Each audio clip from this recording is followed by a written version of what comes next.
कुछ सालों पहले की बात है। एक गुरु और शिष्य कहीं से गुजर रहे थे। चलते चलते वह एक खेत के पास पहुंचे। दोनों को प्यास लगी थी तो वह खेत के बीचों बीच बने एक टूटे फूटे घर के सामने पहुंच गए और वहां जाकर उन्होंने दरवाजे को खटखटाया। गुरु और शिष्य पहले से चौंके हुए थे क्योंकि खेत बहुत ही बड़ा था और अच्छी और उपजाऊ जमीन भी थी, लेकिन उसकी हालत देखकर लगता था कि उसका मालिक उस पर जरा सा भी ध्यान नहीं दे रहा है। जैसे ही दरवाजा खुला, अंदर से एक आदमी निकला। उसके साथ उसकी पत्नी भी निकली और 3 बच्चे भी थे। सभी फटे पुराने कपड़े पहने हुए थे।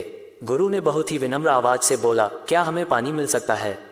आदमी ने गुरु को पानी दिया और पानी पीते पीते गुरुजी बोले, मैं देख रहा हूं कि आपका खेत इतना बड़ा है पर इसमें कोई फसल नहीं बोई गई है। आखिर आप लोग अपना गुजारा कैसे चलाते हैं? आदमी बोला, हमारे पास एक भैंस है, वह काफी अच्छा दूध देती है। दूध बेचकर कुछ पैसे हमें मिल जाते हैं और बचे हुए दूध का हम सेवन करते हैं और हमारा गुजारा ऐसे ही चलता रहता है। शाम होने आई थी और काफी देर भी हो गई थी। गुरु और शिष्य ने सोचा कि आज की रात हम यहीं पर गुजारा करेंगे। उन्होंने उस आदमी से अनुमति ली और वह वहीं पर रुक गए। आधी रात हो चुकी थी।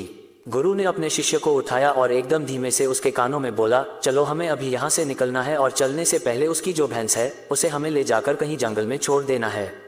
शिष्य को अपने गुरु की बात पर जरा सा भी यकीन नहीं हो रहा था क्योंकि जिस गुरु से वह बहुत सारी चीजें सीखा हुआ था उसी गुरु ने किसी का बुरा करने के लिए बोला था। फिर भी वह उसके गुरु थे, इसलिए गुरु की बात वह मना नहीं कर सकता था।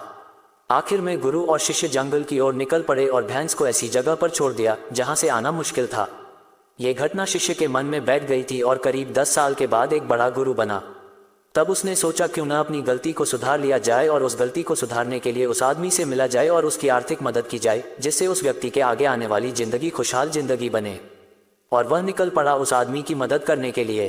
कुछ टाइम चलने के बाद वह शिष्य वहीं पर पहुंच गया जहां वह पहले पहुंचे थे, मगर वह फिर से चौंक गया। वहां पर उसने देखा बहुत बड़े बड़े से फल के पेड़ लगे हुए हैं, एक बड़ा सा घर बना हुआ है।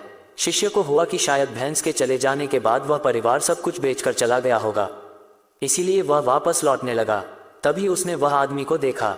शिष्य बोला, शायद आप मुझे नहीं पहचानते, लेकिन मैं आपको सालों पहले मिला था।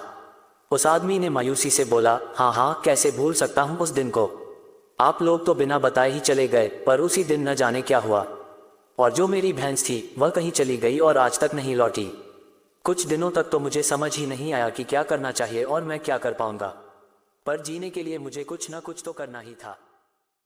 तो लकड़ियां काटकर बेचने का मैंने काम शुरू किया और उससे कुछ पैसे मैंने इकट्ठा किए और जो भी मेरे पास पैसे थे उससे मैंने अपने खेतों में फसल उगाई। आखिर में मुझे अपनी मेहनत का फल मिला। फसल बहुत ही अच्छी निकली। बेचने पर जो पैसे मिले उससे मैंने फलों के बगीचे लगवा दिए। ये काम बहुत ही अच्छा चल पड़ा और इस समय आसपास के 1000 गांव में सबसे बड़ा फल का व्यापारी मैं हूँ।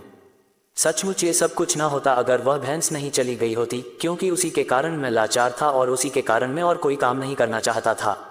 उसके जाने से मैंने तुरंत नए रास्ते निकाले जिससे मैं पैसे कमा सकता था और आज मैं एक बहुत ही बड़ा व्यापारी बन चुका हूँ।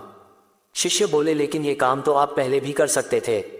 आदमी बोला, कर सकता था, लेकिन तब मेरी जिंदगी बिना मेहनत के भी चल रही थी। मुझे कभी लगा ही नहीं कि मेरे अंदर भी इतना कुछ करने की क्षमता है, तो कोशिश ही नहीं की मैंने।